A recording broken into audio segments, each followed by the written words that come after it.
capítulo de número 2.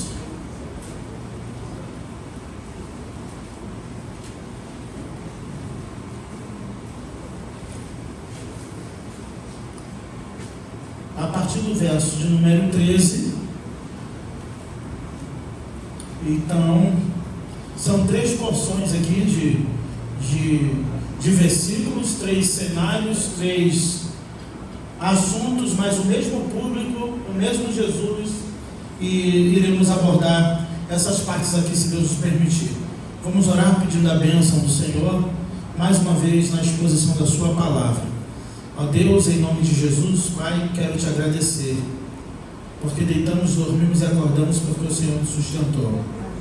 Ó Pai, antes de expor as Escrituras, eu gostaria de te pedir, ó Deus, pela vida da tua serva Diaconisa Zaida. Toca na tua filha, ó Pai, naquele leito agora. Toca onde os médicos não podem tocar. Vai onde a medicação ainda não alcançou, mas o teu Espírito Santo de poder, todo-poderoso, pode restabelecer a saúde da tua filha. Vai no lar da irmã Sônia Feliciano, Pai. Toca na tua filha também. Ó Deus, tu és o médico dos médicos, ó Pai. Nós cremos na tua cura, no teu milagre, na tua restauração, na saúde da tua filha. Ó Deus, seja com o neto, ó Pai, dos teus servos, Diácono João Gomes e sua esposa Célia. Ó Deus, visita aquele jovem, aquele adolescente, ó Pai, e toca em cada juntas e medulas dele, ó Senhor. Ó Pai, tu é a célula que ele precisa. O teu Espírito Santo, ó Pai, toque, ó Pai, nos seus vasos sanguíneos, ó Deus, em nome de Jesus. Nós cremos, por isso te suplicamos, cremos no teu poder e que milagres o Senhor pode fazer através da medicina, através da medicação, através, ó Pai, da ciência, mas todas as coisas cooperam para o bem daqueles que amam a Deus. Assim como todos os enfermos, ó Pai, da tua casa, onde houver um enfermo nesta manhã, toca, ó Pai, restaura a saúde, põe de pé na tua presença e seja comigo, ó Pai, na exposição da tua palavra, seja com a tua igreja, na recepção da tua palavra, que o teu Espírito Santo ministre com excelência em nosso coração a tua vontade e o teu querer, em nome de Jesus, amém e amém.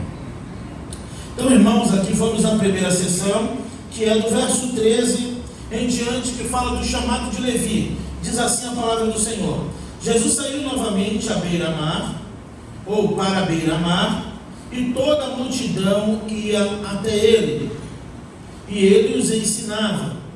E quando ia passando, viu Levi, filho de Alfeu, sentado na coletaria, e disse: segue-me. E ele, levantando-se Levi, o seguiu.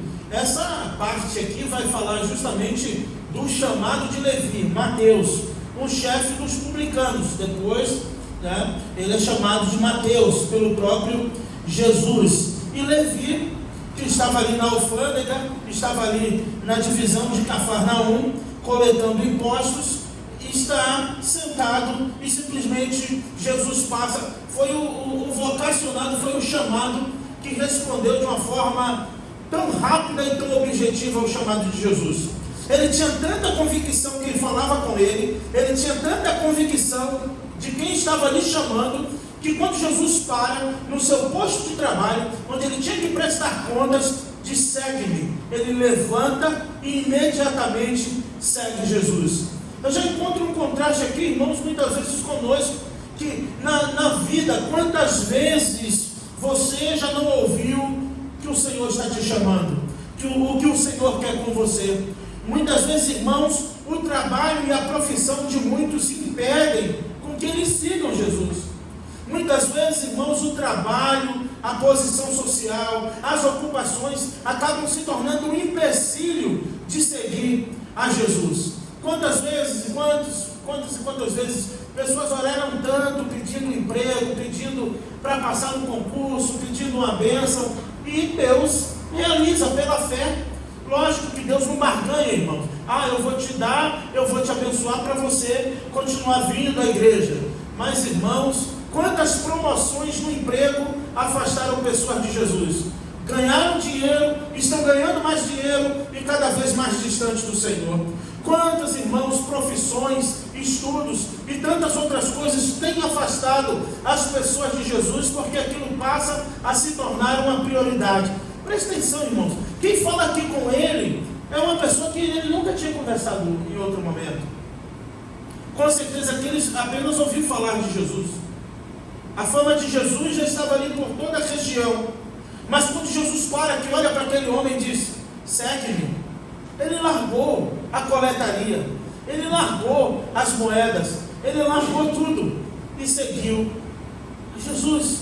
Olha o que o verso 2 diz, o verso 14, perdão. Quando ia passando, viu Levi, filho de Alfeu, sentado na coletaria e disse: segue-me. E levantando-se, Levi o seguiu.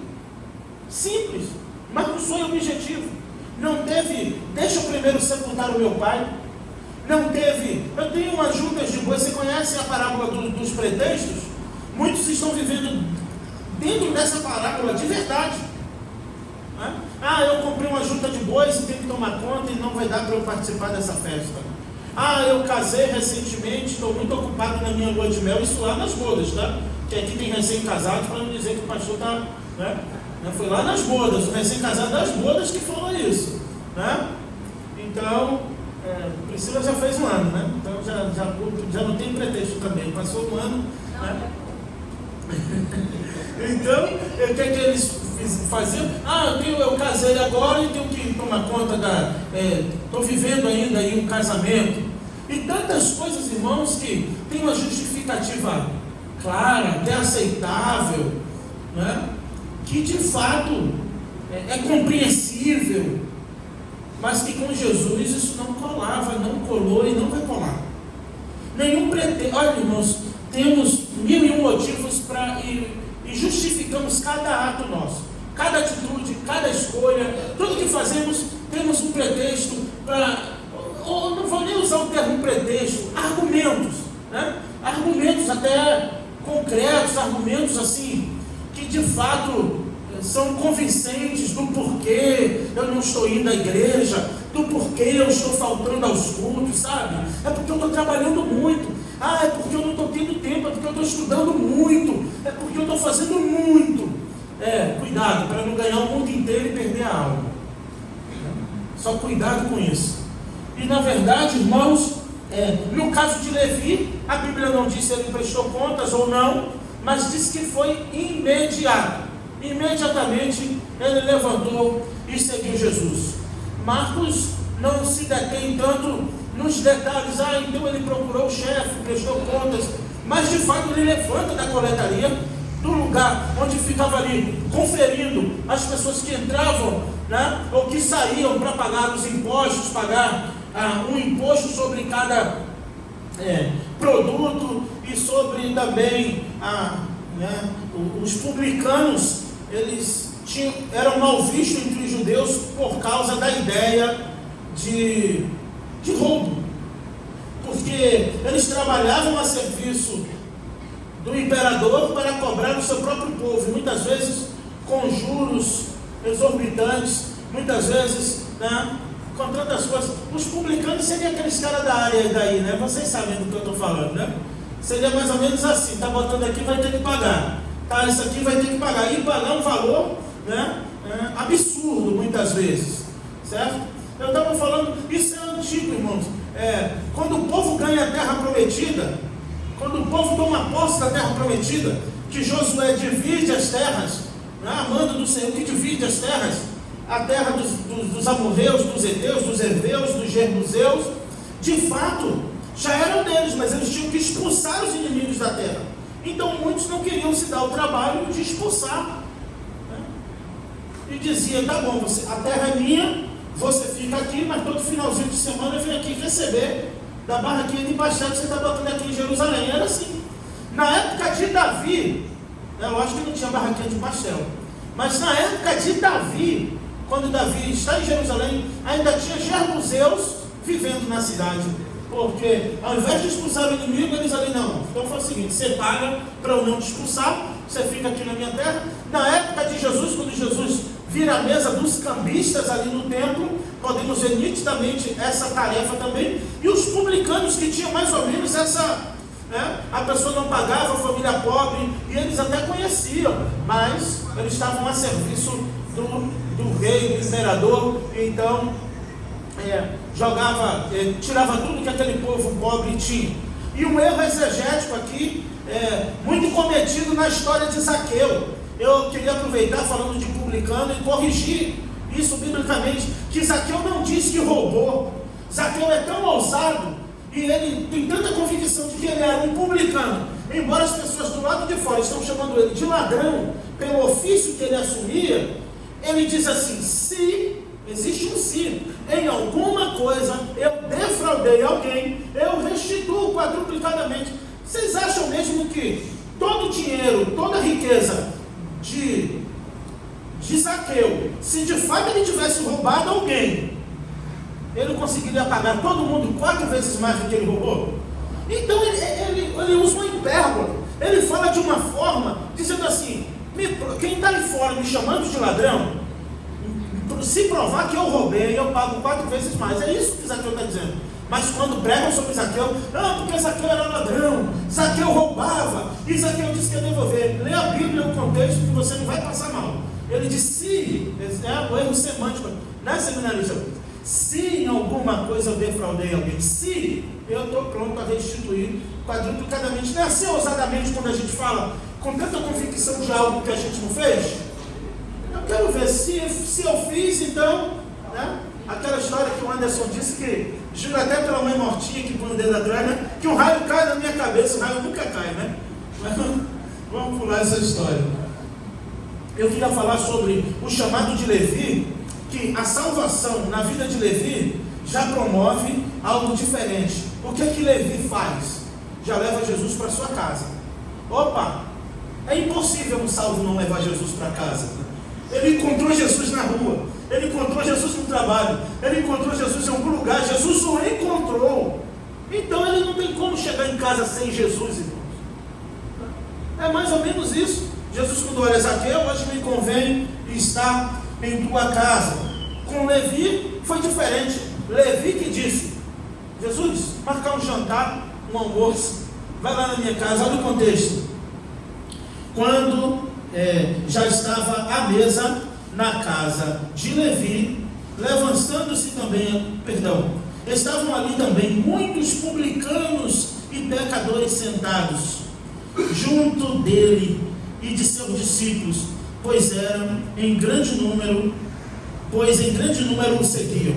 E aqui, biblicamente, Mateus, Marcos, Lucas, falam publicano e fariseus, ou publicanos e pecadores, para os fariseus, publicano e pecadores era tudo uma coisa só.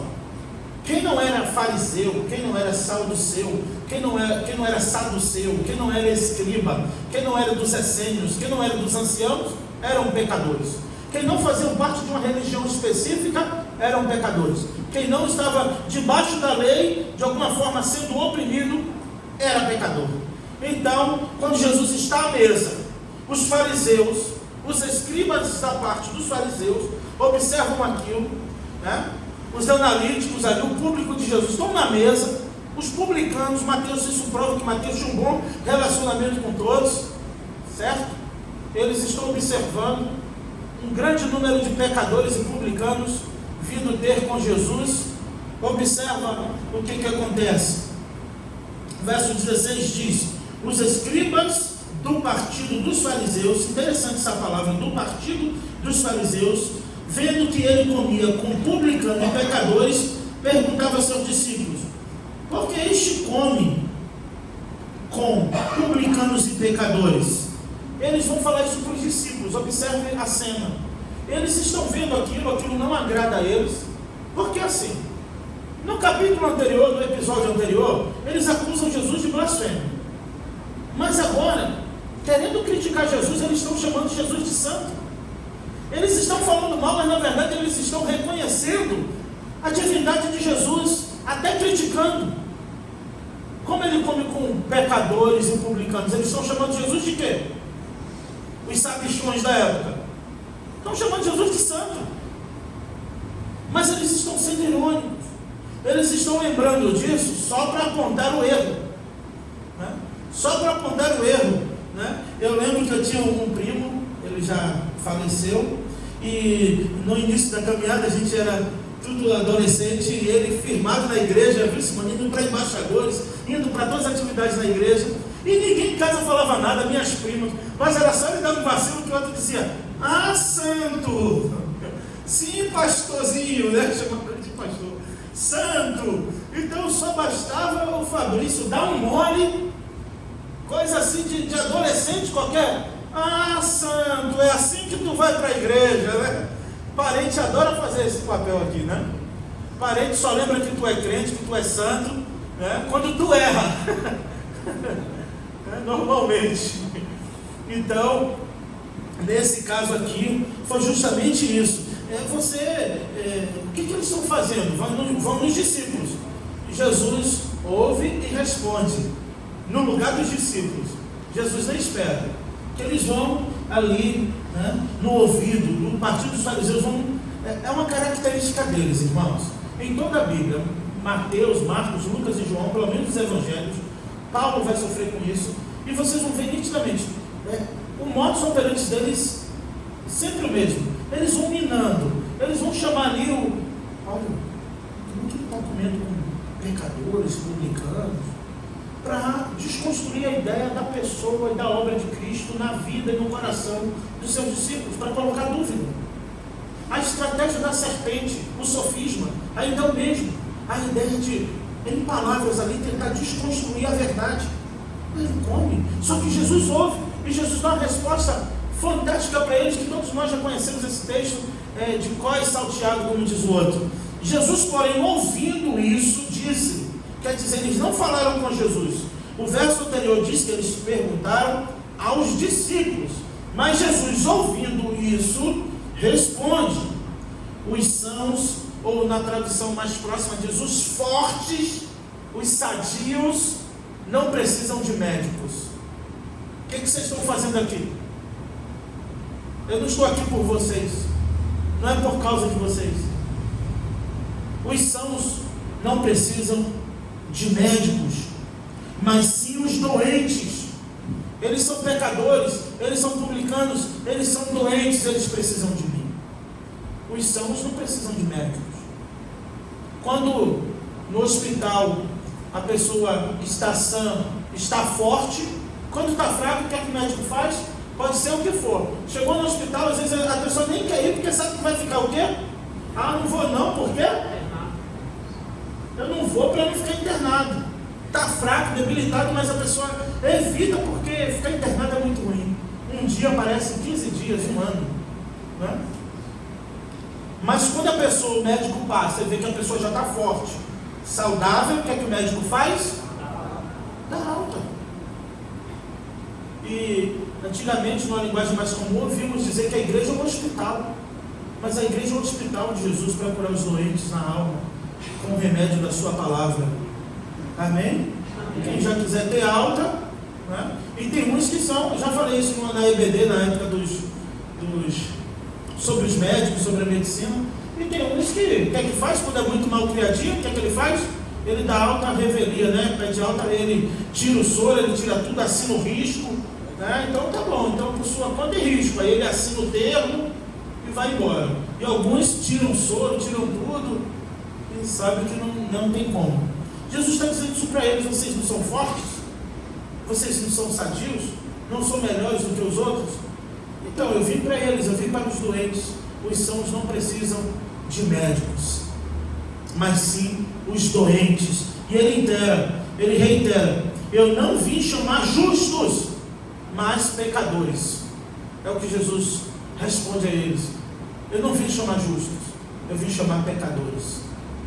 O justo não precisa. E Jesus também está, não necessariamente sendo irônico, mas Jesus está sendo bem claro com eles, dizendo: então, se vocês já são justos, não foi para vocês que eu vim. Eu vim para os doentes, eu vim para os pecadores, eu vim para eles.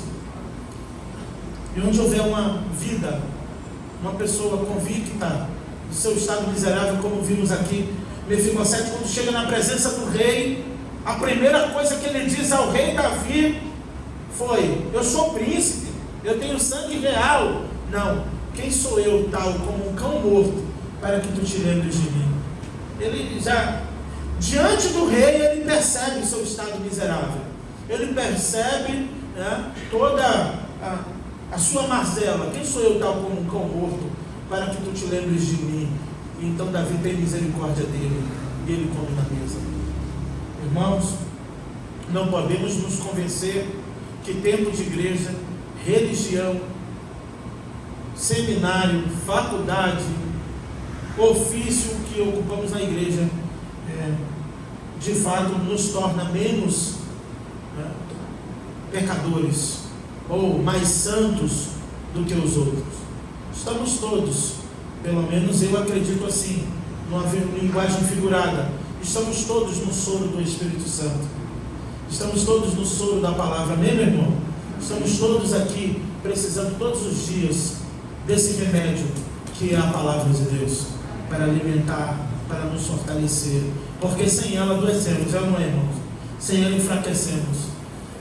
Eu sempre uso esse exemplo, mas não tem outro tão claro quanto esse. Uma pessoa hipertensa, enquanto ela está tomando a medicação certinha, a pressão fica o quê?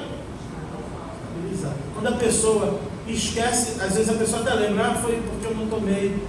Logo sente uma anomalia, logo sente algo diferente, sente a fraqueza.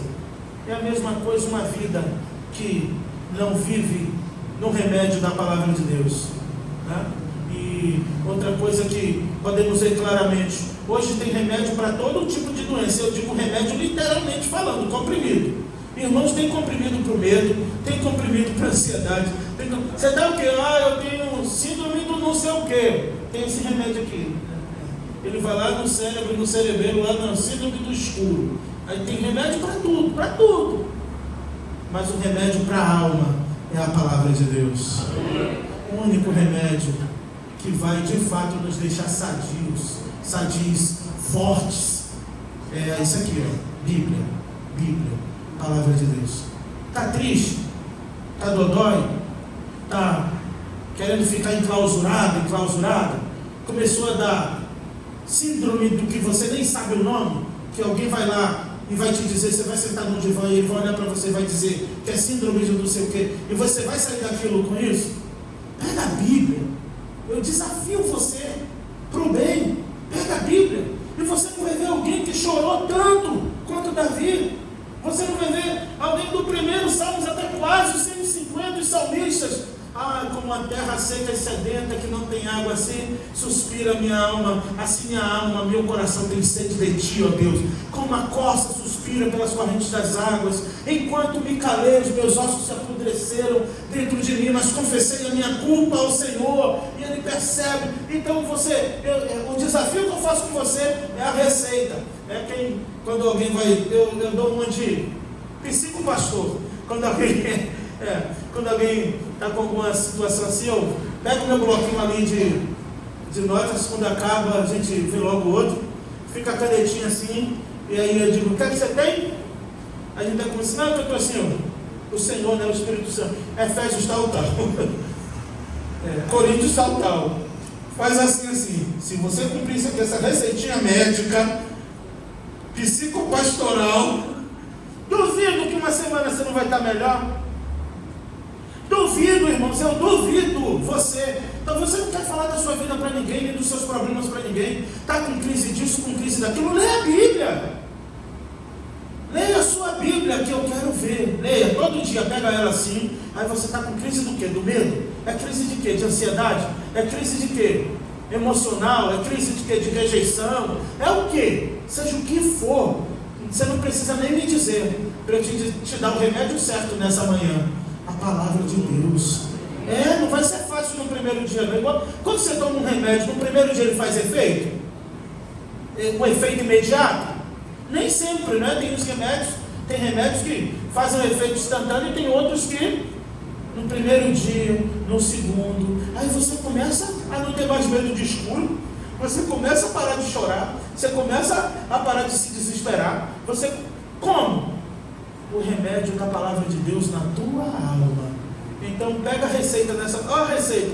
Você vai pegar a tua Bíblia, abrir ela no meio, e vai cair Salmos. Você pega Salmos primeiro, aí você lê. Aí amanhã você lê Salmos 2, depois tu lê o 3. Quando chegar no 7, tu já vai estar chorando e rindo ao mesmo tempo. Já vai ser lágrimas junto com um sorriso. Assim, meu Deus, que maravilhoso. No 10, você vai estar marchando no poder. É sério. No 64, você está nas asas do vento. Você vai dizer como salmista: se eu tivesse asas, voaria agora mesmo. E a cantora botou: sairia desse mundo ao encontro de Deus. Ah, quem me dera, né? O lugar mais alto, leva-me para a rocha mais alta do que eu. Eu garanto para você, se não acontecer, você vai dizer: pastor, essa receita falhou. A palavra de Deus é infalível, inerrante, suficiente e autoridade para mim e para a tua vida. Eu duvido a palavra de Deus falhar. Eu posso falhar, eu posso te dar meia dúzia de conselhos e falhar, mas a palavra de Deus não falha, é viva e eficaz. Então, como todos nós somos pecadores, temos esse remédio, que é o próprio Jesus que diz que é a palavra. No princípio era o verbo, a palavra. O verbo era Deus, estava com Deus e o verbo era Deus. A palavra é Jesus Cristo, o Filho de Deus. Amém? Amém. Glória a Deus. Então a gente pode pular essa parte, não é? Amém. Então, o outro cenário aqui apresentado é sobre o jejum. Outra coisa que eles vão tocar, mas não para o bem. Eles vão falar do jejum, mas na mesma perspectiva de acusar Jesus. Os discípulos de João e os fariseus estavam jejuando e foram perguntar-lhes, né? Por que os discípulos de João e os fariseus jejuam, mas os teus discípulos não? E Jesus respondeu: acaso os convidados para o casamento podem jejuar enquanto o noivo está com ele? Enquanto o noivo está com ele, não podem jejuar. Mas chegará o dia em que o noivo lhes será tirado. Naquele dia, então, jejuarão. E Jesus, de novo, outro exemplo prático. A primeira ilustração que Jesus usa para dar resposta aos fariseus, dos sãos e dos doentes. E ele como médico dos médicos. Agora é aquele texto maravilhoso: ninguém costura remendo novo em pano ou em roupa velha, porque o remendo novo se desprenderá da roupa velha e o rasgo será ainda maior. Ninguém pode botar vinho novo em recipiente de couro velho, porque o vinho novo romperá o recipiente de couro, e se perderão tanto o vinho quanto o recipiente de couro. Mas se põe vinho novo em recipiente, eu gosto da palavra odre, em odre novo. Jesus está falando da mentalidade desses homens. Jesus já falou primeiro lá que os sãos não precisam de médicos, mas sim os doentes. E agora Jesus está dizendo: vocês querem entender uma doutrina nova, vocês querem caminhar comigo com o pensamento antigo, não vai dar certo. O rasgo vai ser ainda maior, o problema vai ser ainda maior. Quando eles tentam trazer sempre Jesus para a sua cúpula, Jesus sempre diz: é problema. Se cumpre o que ele disse em Mateus: eu não vim trazer paz, mas espada. No livro Igreja Centrada na Palavra, tem um capítulo que diz, né, para quem leu, né, os líderes cristocêntricos que amam a palavra de Deus certamente leram, e vai dizer que a palavra tanto convida quanto divide. Ela convida as pessoas, mas ela divide as pessoas. Não é só uma questão de... E é o que Jesus está respondendo, irmãos. Eu como pastor, como teólogo, e me considero às vezes mais apologeta até do que teólogo. Eu brigo mais em defesa da fé dos santos, pois eu creio que o Senhor me chamou para isso. Mas, irmãos, Jesus está falando justamente isso. Em nome de grupos de relacionamento, estou vendo muitas denominações se vendendo a essa perspectiva e faz tudo pelo seu relacionamento. Mas a palavra divide, irmãos. A palavra convida, mas é a mesma palavra que divide. E fazem com que muitos caem na tentação de só convidar, de só unir, de só querer ver todo mundo juntinho. Mas quando a palavra é pregada, como diz na Bahia, irmã Mira, é bagaceira, sai destruindo, corta, é espada. É espada. Jesus disse aos discípulos, Mateus 10, 28, por sinal foi o primeiro sermão que eu preguei, na minha vida. Mateus 10, do 36 em diante, ele diz: eu vim para causar dissensão, eu vim para colocar espada, eu vim para colocar divisão entre nora e sogra, pais e filhos. Está lá em Mateus.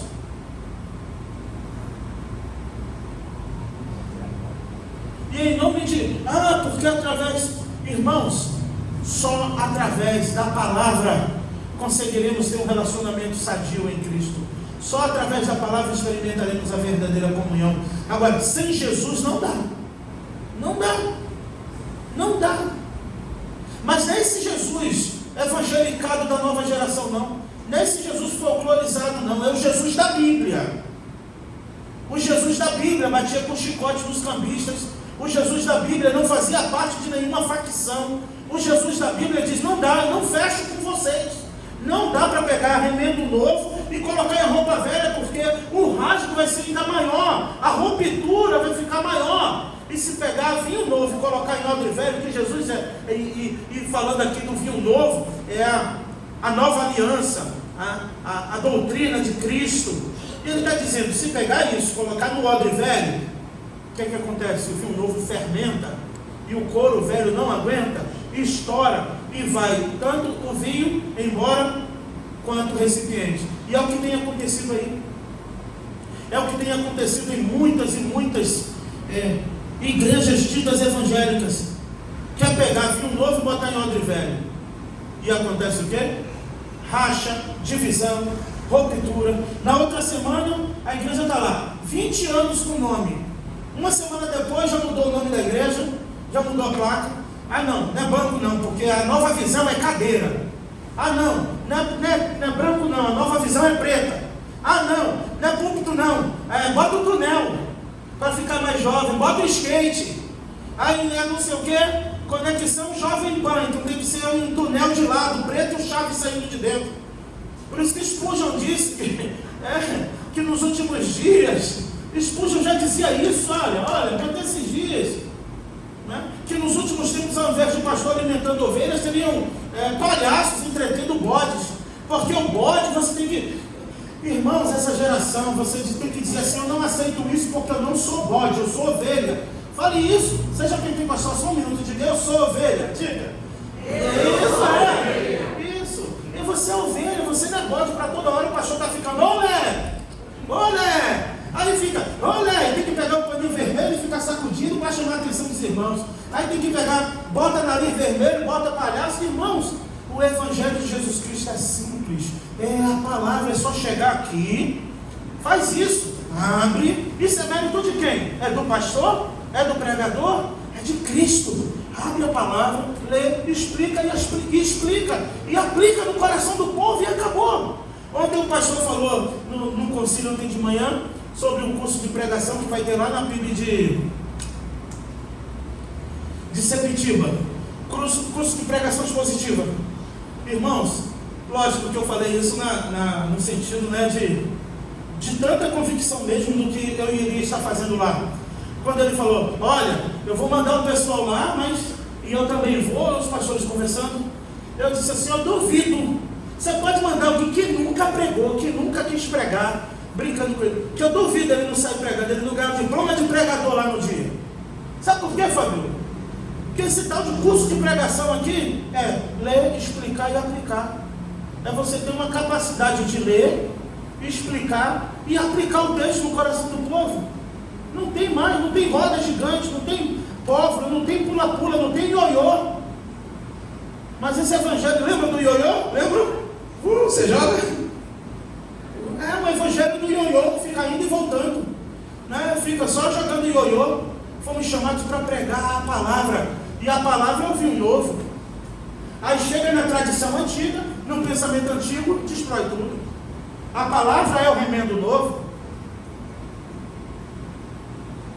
A palavra é o remendo novo, que o pano velho da tradição, da religiosidade, da mentalidade antiga, não no sentido antiga, não de conservador. Quando eu digo antiga, é a mentalidade arcaica de não se dobrar à verdade de Deus.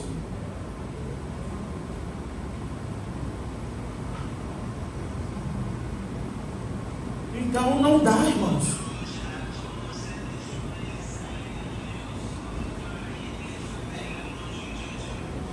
falando em vinho novo e remendo velho?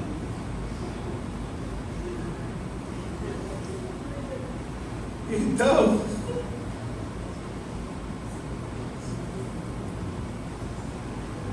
quando eles vêm questionar Jesus do jejum, Jesus está respondendo a eles: eu sei bem o que vocês querem, mas o que vocês querem fazer não vai dar certo. Irmãos, ou é a palavra, ou não adianta querer misturar, jogar saladinha, botar um alface por cima da palavra, não adianta jogar um sazon, jogar um tempero. A palavra nua e crua, espada cortante. E é o que Jesus diz aqui: não dá para pegar remendo novo e colocar em uma roupa velha. Jesus está dizendo: eu sou o remendo novo, vocês são a roupa velha. Eu sou o vinho novo, vocês o odre velho. O meu ensino é o vinho novo, o meu ensino é o remendo novo. Ouviste o que disse os antigos? Eu, porém, vos digo. Lembra do sermão do monte? Odiai os vossos inimigos. Jesus disse: não. Olho por olho, dente por dente, né? Jesus disse: não. Eu digo a vocês diferente. Se teu inimigo tiver fome, dá de comer. Se ele tiver sede, você dá de beber. O Alcorão, outros mais diziam isso: olho por olho, dente por dente. Jesus diz: eu porém vos digo, se teu inimigo tiver fome, você dá de comer. Se ele tiver sede, você dá de beber. Isso é o remendo novo. O remendo novo é Cristo.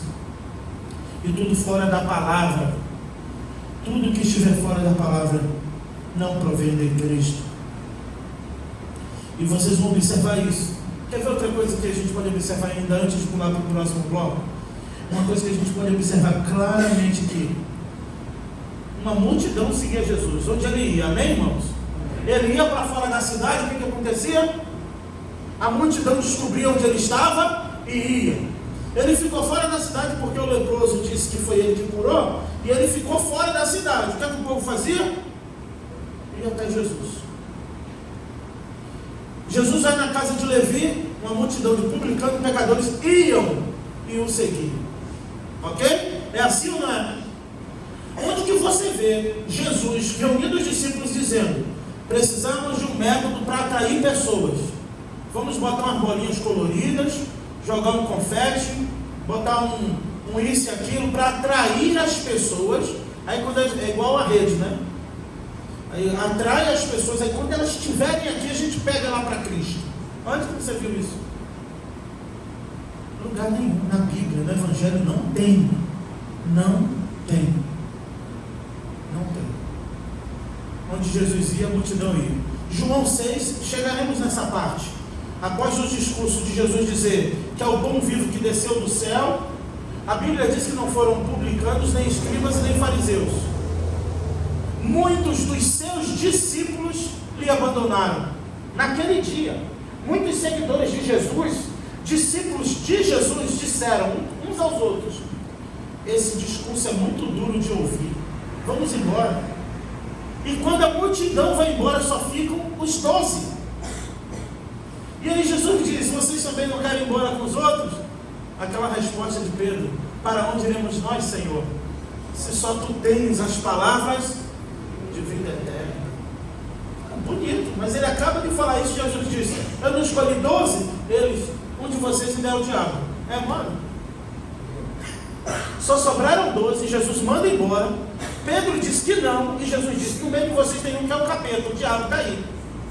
E um ficou olhando para o outro, porque ninguém sabia ainda quem era. A essa altura ainda não tinha entrado em Judas. Então até Judas ficou: eu não. Quem é tu? Um tentava descobrir quem era, né? Então o método de Jesus era esse: o nosso pai Moisés. E aí Jesus diz assim: é Moisés e os vossos pais comeram o maná que desceu do céu, e cadê eles agora? Cadê eles? Eu sou o pão que desceu do céu. Quem comer da minha carne e beber do meu sangue viverá eternamente. Irmãos, isso deu uma crise na cabeça deles. É o remendo novo no pano velho. Aí rasgou tudo. Não aguentaram. Outro momento com Abraão, eles estão lá trabalhando, os fariseus, porque o nosso pai Abraão, Aí Jesus, olha Jesus querendo ganhar a multidão. O pai de vocês é o diabo, que é mentiroso e nunca se firmou na verdade desde o princípio. Esse é o pai de vocês, o diabo. Mas se vocês conhecerem a verdade vos libertará. Aí eles disseram amém. Vê lá João 8 para tu ver. Só pedra desse tamanho aqui, ó.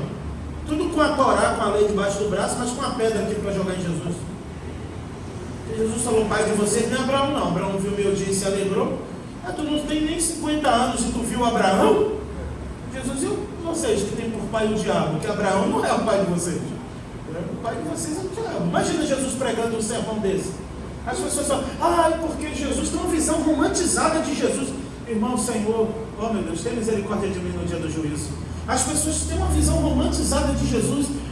Porque Jesus, irmãos, Jesus se entrasse aqui, ia chutar esse negócio de câmera aqui, ia jogar banco, ia dar chicotada nos dois, sabe lá quem, eu não sei. Está pensando? Porque Paulo, irmãos, não ia ter púlpito para Paulo nos dias de hoje não, Pedro, Jesus muito menos. Então essa visão romantizada, vai na Bíblia, lê o Evangelho, lê os Evangelhos, estamos pelo menos juntos, né irmãos, lendo 2 Evangelhos e expondo aqui. Aproveita e faça propaganda bíblica. João, às quartas, estamos no capítulo 3, vamos para o 4, falar da mulher samaritana na quarta-feira, e agora indo para o capítulo 3 de Marcos. Então nós iremos até o fim traçar. Vamos traçar? Vamos fazer isso? Você vai fazendo alguns rabiscos assim na tua Bíblia. Cadê o João? João não tem não. João rabisca a Bíblia do João no Evangelho de João, está igual um mapa. Vai rabiscando, vai riscando, e vamos traçar um perfil de Jesus, né? Vamos traçar um aluno aqui na aula de exegese, no primeiro dia de aula de exegese, e aí dando respostas Pedro, e aí ela dizendo, porque Pedro, professor, ele era colérico, ele agia assim porque ele era colérico. Aí eu já engoli a bala house atravessada, ainda aquela extra forte. Aí a aluna, não, porque Pedro, aí outro episódio de Pedro, não, é porque ele era sanguíneo, é porque ele era sanguíneo, por isso que só que eu estou, tem misericórdia, começou. A aula é de exegese, é de extrair da Bíblia, não trazer para a Bíblia, né? Aí outro momento, não deu, foi a gota serena para mim. Eu falei, vem cá, irmão, deixa eu fazer uma pergunta para você. Você acha que Pedro agiu assim porque ele era sanguíneo ou porque ele era pecador? Porque ele tinha natureza caída? É o pecado. Pecado que ele agiu assim. Senão a gente vai, porque essa atitude é desse comportamento, então por isso que ele agiu assim. Ele agiu assim porque ele é pecador e precisa de Jesus, e toda alma que não tem Jesus, que Jesus não fez a obra, vai precisar sim de ter, né, a ação do Senhor. Então, finalizando essa parte, é para responder isso: vinho novo em odre novo, pano novo, remendo novo em pano novo, porque o pano novo vai aguentar a costura, né? E o pano velho não vai aguentar. E o vinho novo, justamente porque era um recipiente de couro, então quando o vinho fermentava, e o vinho novo ele não ia aguentar. Tinha que ser vinho velho, que já está fermentado, já passou pelo estado de levedação, então ele já foi levedado, já tirou ali o esterco do vinho, agora pode colocar ele no recipiente. Então, agora ele pode ser consumido. Nesse caso, colocar o vinho novo em odre novo é problema. E isso mexe com a tradição, isso mexe com tantas outras coisas, não menos com a palavra de Deus. Por isso que a palavra de Deus, onde chega, onde é pregada como ela é, ler, explicar, aplicar, entender o texto, verdade de Deus para a vida do povo de Deus. E por último, a questão do sábado, essa questão outra, que Jesus vai usar um outro exemplo. Jesus ilustra muito, irmãos. Jesus um pregador excelente. Jesus sempre ilustrava. Quer aprender a pregar? Lê os sermões, lê a resposta de Jesus, você já pregou. Ele explica, ilustra o cenário, faz eles lembrarem, quando eles estão pensando assim, Ah, foi mesmo, aí ele aplica. É simples. Os sermões de Jesus sempre foram tão simples. E eu vou caminhando para o final dizendo: aconteceu que Jesus passava pelo campo de cereais um dia de sábado, era sábado, e caminhavam seus discípulos, e enquanto seus discípulos caminhavam, seus discípulos começaram a colher espigas, e os fariseus lhe perguntaram: por que eles estão fazendo isso, o que não é permitido no sábado? Porque o que eles estão fazendo não é permitido no sábado pegar espigas. Eles quebram aqui a lei porque o ato de quebrar espiga, eles estavam trabalhando. Olha só, eles estão preocupados com isso. E eu fiquei logo no início da minha conversão, quando eu li esse texto, eu não entendia. Eu falei, mas eles entraram no campo de cereais, que não era deles, estavam pegando as espigas. Eu estou pensando que eles vão brigar porque estão pegando o milho que não é dele, que não é deles. Mas não, é porque era sábado. Depois que eu vim descobrir lá na lei de Moisés, e é uma lei, eu não tenho certeza se vigora até hoje na nossa lei, que toda hora muda, ainda mais a lei do Brasil muda de acordo com o governante, né? Aquilo que ele quer, né? Então não sei, né? Ainda mais agora aí que deve ter mudado mesmo essa lei do roubo.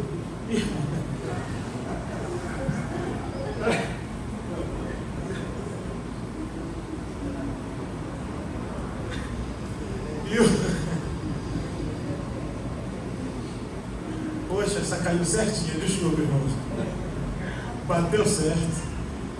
Então, eles tinha a lei de Moisés que permitia, né? Lá desde de Boaz, Ruth também, o estrangeiro podia pegar o que caía, o rabisco da vítima, que foi o que Ruth pegou. Boaz fala, vai colhendo e vai soltando. Ela não podia colher porque ela não era da região, mas a lei de Moisés já dizia, enquanto os israelitas estivessem colhendo milho, trigo, qualquer coisa, cereais, tinha que deixar cair de propósito algumas no chão. Isso era lei, mesmo que não viesse ninguém atrás, para os estrangeiros passando poderem pegar.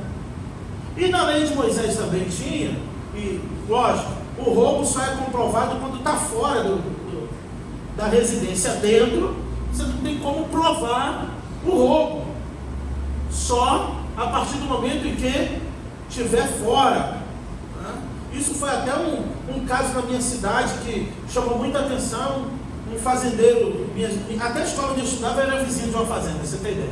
Então, mas não foi essa fazenda. O fazendeiro, um dos fazendeiros da cidade, suas galinhas eram roubadas direto. Tinha uns ladrões que só os sacos, aqueles sacos grandões de galinha. E um dia ele armou com um caseiro a emboscada, só que esperou os bandidos saírem, esperou fazer tudo que tinha que fazer, mataram as galinhas, encheram os sacos de galinhas, caipira, nada. E quando eles saíram com os sacos de galinha, então eles ali executaram, né? Fizeram justiça com as próprias mãos, que está errado. Mas de fato é que não foram presos, não responderam, teve lá só responder isso e isso, mas porque comprovou o roubo, porque já estava do lado de fora da propriedade com a prova. Então, enquanto o israelita, qualquer um, fosse pego dentro da propriedade comendo, não é roubo, não era roubo, né? Aí criaram aquele ditado que roubar para comer não é pecado, mas pecado é pecado. Então eles, pela lei de Moisés, eles estão comendo as espigas, colhendo e comendo ali as espigas. Eles estão ali colhendo e comendo. Só que se eles saem da propriedade com milho, com cereal, era roubo. Então, até eu entender isso, eu fiquei. Eles brigaram por causa do sábado, mas não brigaram porque eu falei, Jesus fica esperando os discípulos roubarem o milho. Eu ficava pensando, Jesus ficou do lado de fora, esperando os discípulos pegarem comida, até eu entender essa lei que o próprio Moisés também deixou, de que quando o homem estivesse dentro de uma propriedade para pegar uvas, cereais, qualquer outra coisa para se alimentar, então o dono daquela propriedade não podia tê-lo como ladrão e nem puni-lo por roubo ou coisa assim. Isso lá na lei de Moisés, né? E eles questionam Jesus sobre isso, E o último exemplo, quando eu falei de Jesus, o melhor pregador de todos, diz assim: e respondeu Jesus: acaso nunca lestes o que Davi fez quando ele e seus companheiros estavam em necessidade e com fome? Os pães, irmãos santos, os pães da proposição, os pães da lei de Moisés lá no templo, lá do sacerdote Abiatar. Então, como eles conhecem a lei, a palavra de Jesus diz: vocês não lembram o que Davi fez? Né? Os discípulos, Davi fugindo de Saul, fugindo com seu exército, chega na casa de Abiatar, os homens estão tudo com fome, não tem o que comer. Então pega os pães lá da proposição, da lei de Moisés, os pães da mesa, e começa a comer, os seus homens começam a comer o pão também. E Jesus usa esse exemplo, outra ilustração e no final Jesus aplica, viu, pregador? Jesus ilustra e aplica. Olha, não é isso que fez Davi quando ele e seus companheiros estavam em necessidade com fome? Como ele entrou na casa de Deus, no templo do sumo sacerdote Abiatar, e comeu dos pães consagrados, os quais apenas os sacerdotes tinham permissão para comer, e deu também aos seus companheiros, e prosseguiu.